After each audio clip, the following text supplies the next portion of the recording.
So let's get into this issue with Nikki Haley, this interview she did with Charlemagne the God, The Breakfast Club. But first, a little housekeeping.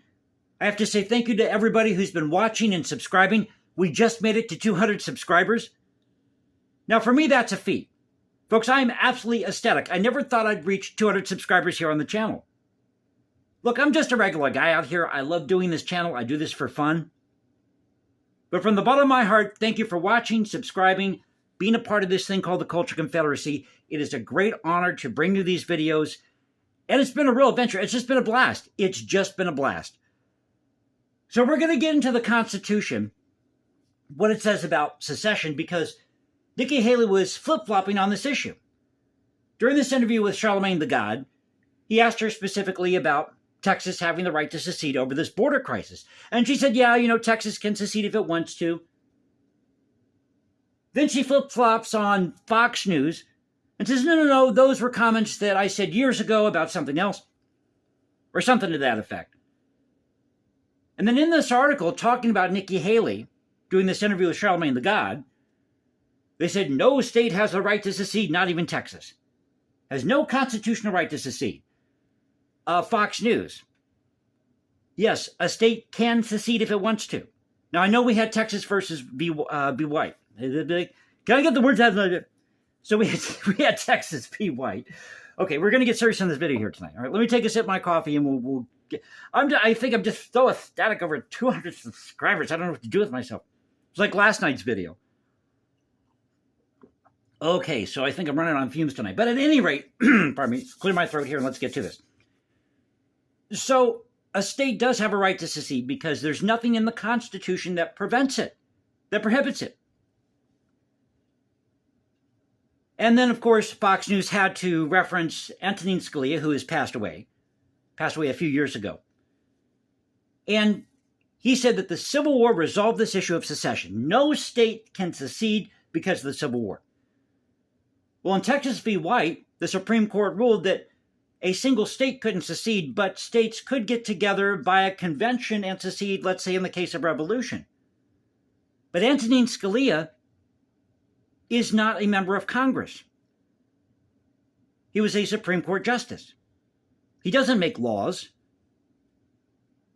And he didn't write the Constitution. He wasn't at the Philadelphia Convention in 1787. He didn't ratify the Constitution in 1791. So he's incorrect. Yes, a state can secede. And I'll prove it to you here. Article 1, Section 10, which is the section that Governor Abbott has been quoting here, using as his argument. But in order to understand this, you have to go back to the Articles of Confederation, the Constitution, the CSA Constitution. And you have to look at things through the perspective of what it was like to live in the mid-19th century, 1850s, 1860s. And you have to remember that the United States was less than 100 years old. And a lot of these people who were living at the time were descendants of people who were in the American Revolution. So what does the Constitution say about secession? Pardon me, let me take another sip of my coffee here. So here's the preamble to the U.S. Constitution. I was going to say CSA Constitution. But if you go and you read the CSA Constitution, you'll notice that the states are central to the document. Well, why is that? Well, you're going to find out here in a moment based on the U.S. Constitution. I mean, they didn't pick this stuff out of thin air. We, the people of the United States, in order to form a more perfect union, establish justice, ensure domestic tranquility, provide for the common defense, promote the general welfare, and secure the blessings and liberty to ourselves and our posterity, to ordain and establish this Constitution for the United States of America. Now, if you go back and read that again, it says, we the people. That means us.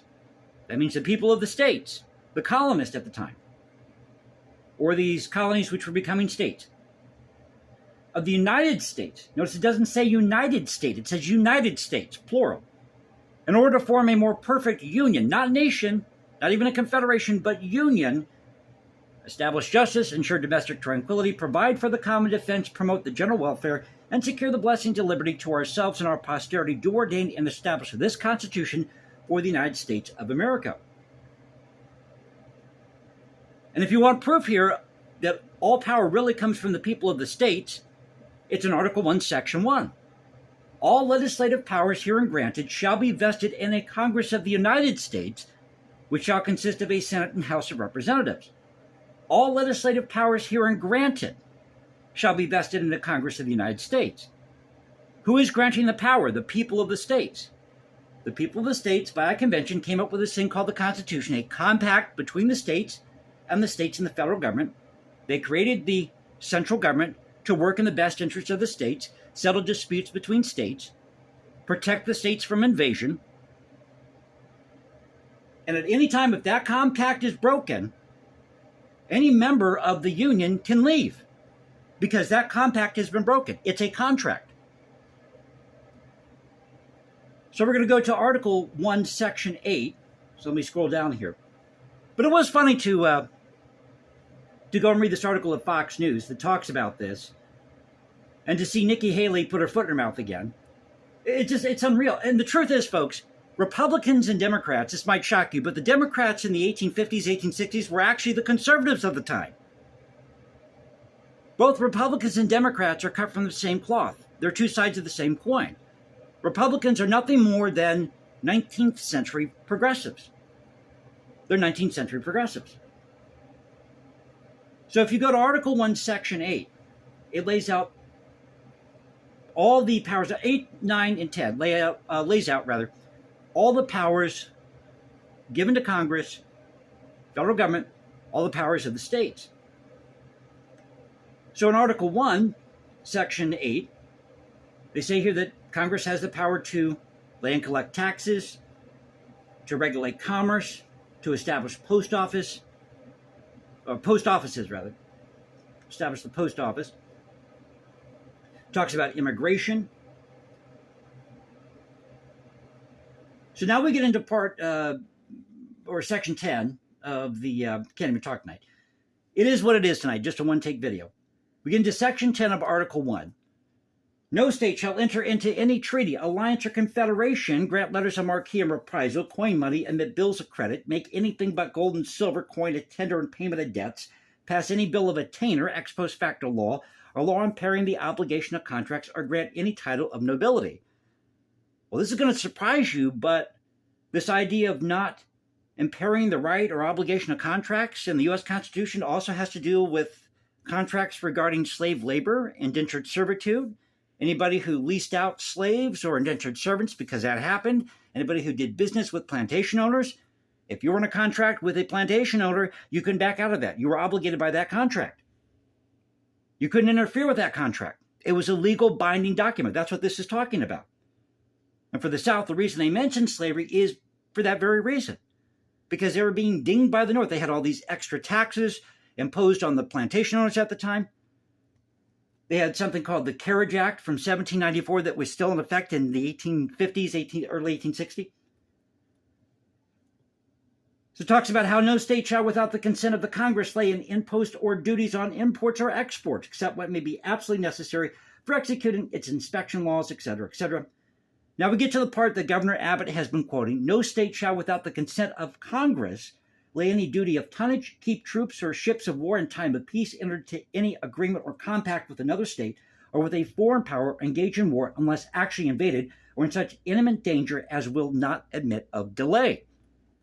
So if a state is being invaded, they have a right to defend themselves. But what's missing out of this whole section here? Secession. The Constitution is silent on the issue of secession, and for good reason. It is silent on secession. So if it's not mentioned in these sections here, in Article 1, specifically with the states, and secession is not prohibited in the Constitution, and it's silent on the issue, then that means that the state has to do what it has to do to protect its interest, its people, and they would have the right to secede. Now, I've seen this argument. This is great. Yeah, you say it was all about states' rights during the Civil War. States' rights to do what? Well, it doesn't matter what the issue is. A state is sovereign and independent, as it always has been since 1776. When we separated from Great Britain, we declared our independence from the British Crown. And we said in the Declaration of Independence that these ought to be free and independent states able to govern themselves. That's what it's all about. And if you think for 1 minute, I've seen this argument too, if you think for 1 minute that there was some type of moral crusade, now there were some people in the 1850s, 1860s who were against slavery because they thought this institution was evil, but many of those people were also anti-black, because anti-slavery actually meant anti-black because they didn't want slave labor and indentured servitude in the Western territories. That's really what it all came down to. But for the South, it wasn't necessarily quote-unquote slavery, as I mentioned before. Not trying to make this a video about slavery. But I'm just saying this issue of secession, when a state feels that their rights have been violated and they're not being treated as an equal partner here, which they weren't being treated as an equal partner in the 1850s, 1860s, because they were being prohibited from traveling to the Western territories when the Supreme Court said that that territory is open to all Americans, all citizens of the United States. And they were having groups like the Banditti come up through Texas, an invasion from Mexico.